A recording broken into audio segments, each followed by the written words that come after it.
সব জায়গায় নেই, এটা দেখেন সবাই জায়গায় চিনি। হ্যাঁ, আচ্ছা, যদি আমাদেরকে তারা আক্রমণ করতে আসে, তাদেরকে প্রতিহত করতে আমরা প্রস্তুত আছি তো ইনশাল্লাহ? হাতটা মুভ করেন। মনে করবেন ওই উগ্রবাদী হিন্দুদেরকে আপনি ঘুষি দিতেছেন, সেই শক্তি নিয়ে দেবেন, কারো নাক আবার কান ফাড়াইয়েন না। দেখেন জাগাইছেন তো, জাগান জাগান, হাত নিচে নামাইয়েন না। আরে আপনি হাত, আপনি কত বড় আলেম হয়েছেন, আপনি হাত নামাই দিতেছেন বা কতবার বুঝবো? আরে এইটা তো ইমানের কথা, ইমানের পরীক্ষা। এখানে আলেম না, এখানে মুসলমান জাতি সকলে মিলে হাত উঠেয়া মুসলিম জাতিকে রক্ষা করার জন্য, কোরআনকে রক্ষা করার জন্য জিহাদের ময়দানে নামবে। সকলের জন্য এটা ফরজ। সুতরাং সকলে হাত জায়গায় একবার তাকবীর দেবো, পারবো ইনশাআল্লাহ? নারায়ে তাকবীর। ইসলামের শত্রুরা হুঁশিয়ার, সাবধান। নারায়ে তাকবীর। ইসলাম জিন্দাবাদ। হাত নামান। বেশি কষ্ট দিলাম না, কারণ সামনে আরো মুহতারাম উলামায়ে কিরামগণ আছেন, তারাও আপনাদের সামনে বয়ান করবেন, ঠিক না? শরীর গরম হয়েছে নি? একটু গরম হয়েছে না? আবার মাঝখানে আবার গরম হবে ঠিক।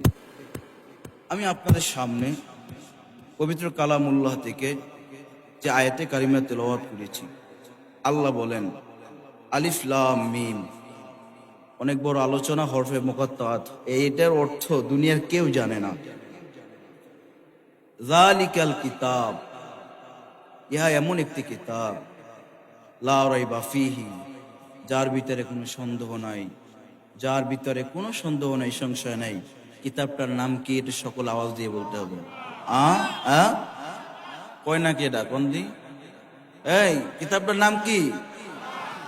পৃথিবীর ভিতরে যত কিতাব আছে, সমস্ত কিতাবের শুরুতে লেখা, আমার কিতাবে ভুল হতে পারে, অক্ষরে ভুল হতে পারে, লেখায় ভুল হতে পারে, কথায় ভুল হতে পারে।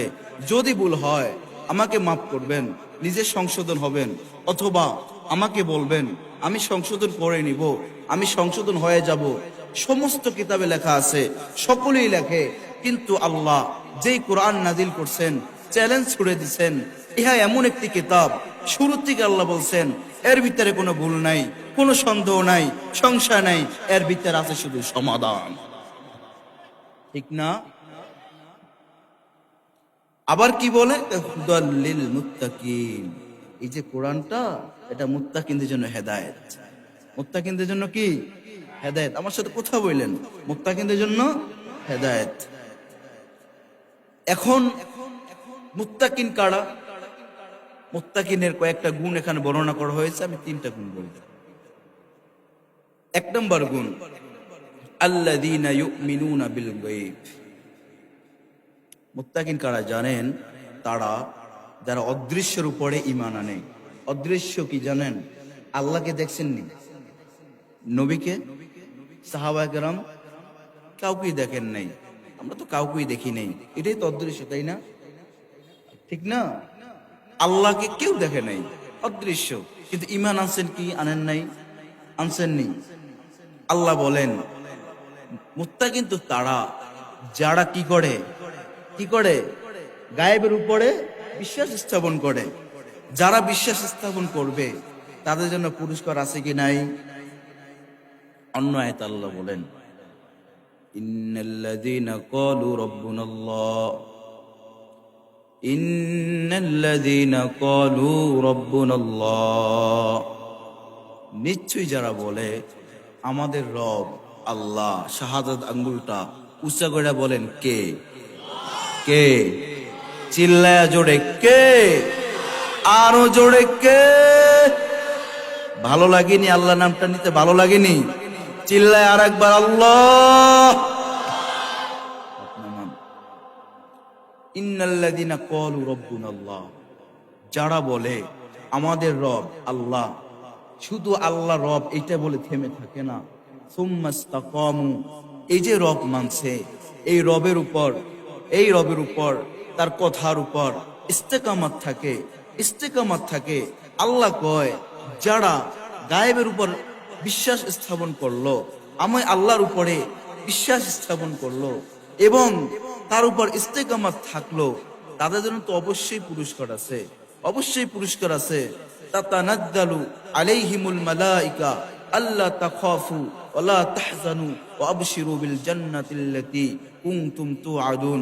বলে মৃত্যুর সময় বান্দা যখন বেহুশ হয়ে যায়, হয় না, মৃত্যুর সময় বান্দা কি করে, চোখগুলা ফুলে যায়, ফুলে কি ফুলে না, কথা কয় না। এই পানির জন্য তৃষ্ণা, হায় সারা পৃথিবীর সাগরের পানি যদি তার ভিতরে দেন, তৃষ্ণা মেটে? তৃষ্ণা মেটেনি, মিটে না। কয় তোমরা আসান চাও, ভালো চাও, ওই সময় মৃত্যুটা আসান হয় চাও। বলে কি জানো, এক নাম্বার পুরস্কার হলো, এক নাম্বার পুরস্কার হলো তাতানাজ্জালু আলাইহিমুল মালাইকা, তাতানাজ্জালু আলাইহিমুল মালাইকা, একদল ফেরেশতা আল্লাহ নাজিল করে দিবেন। তারা বলবে আল্লাহ তাখাফু ওয়ালা তাহজানু, এই তোমার কোনো চিন্তা নাই, তোমার কোনো পেরেশানি নাই, কোনো ভয় নাই, কোনো ভয় নাই।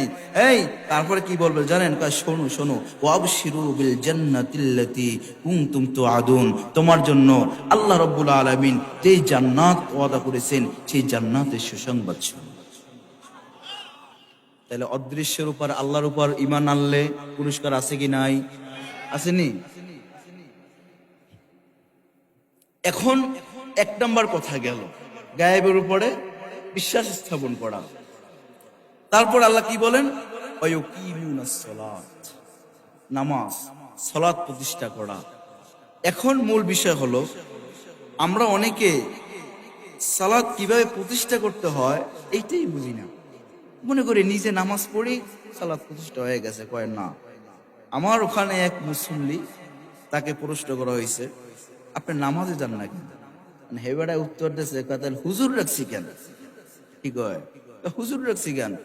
আমি যদি নামাজেই যাই তাহলে হুজুর রাখলাম কেন? হুজুর নামাজ পড়বে, আমি বাইরে ঘুরবো, তার জন্য তো হুজুর রাখছি। ঠিক না? কি বলছে কথা? তার কথা যুক্তি আছে কি? যুক্তি থাকলেও এই যুক্তিটা শয়তানের। কার? শয়তানের। এখন নামাজ প্রতিষ্ঠা করা তা কি বলে, আমি নামাজ পড়বো, আমার ছেলেকেও নামাজ পড়ার আদেশ করব। আমি নামাজ পড়বো, আমার মেয়েকে নামাজ পড়ার আদেশ করব।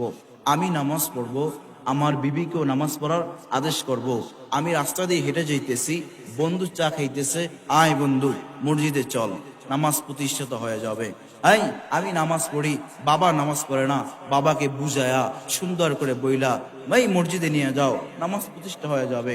এই নিজে নামাজ পড়বেন, ছেলে নামাজ পড়বে না, মেয়ে নামাজ পড়বে না, এই বাবা নামাজ পড়বে না, আর আপনি নামাজ প্রতিষ্ঠা করতেছেন, ধোঁকাবাদী ছাড়া আর কিছুই না। ঠিক না? ঠিক কিনা? আর ইসলামের ভিতরে, ইসলামের ভিতরে ভিত্তি পাঁচটা। সর্বপ্রথম ঈমান আনা, দ্বিতীয় নামাজ পড়া।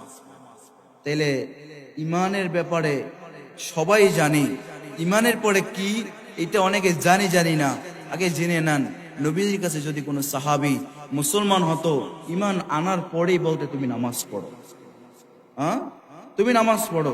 নবীজি মৃত্যুর সময়, নবীজি মৃত্যুর সময় তখন বলে সালাত সালাত সালাত, নামাজ নামাজ নামাজ।